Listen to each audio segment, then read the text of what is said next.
Okay, so let's take a look at how to find out whether a particular sale contains a date or say a valid date as per Google Sheets. So we will be making use of ISDATE function for this. So let's say if my A2 cell has this date 2 2023, right? Another is, let's say, March 22 2023. Third is just March 20, right? Fourth is, let's say we have nothing but say month July. Now I want to find out each of these cells contain valid date or not. So each date, and then we pass on A2, right? So if it returns true, that means this is valid date as per Google Sheet. Let's move on to second option, each date, and then A3, right?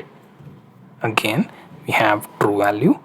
Now let's see each date, say for A4, again true.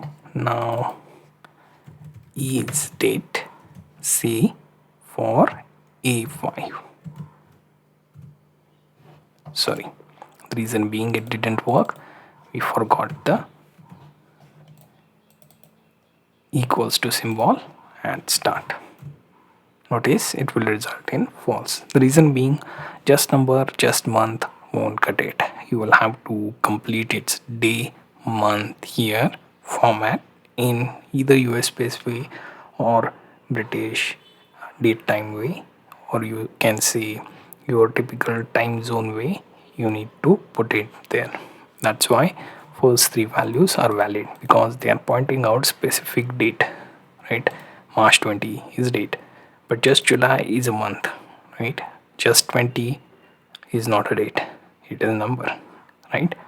So you get the idea how to use ISDATE function.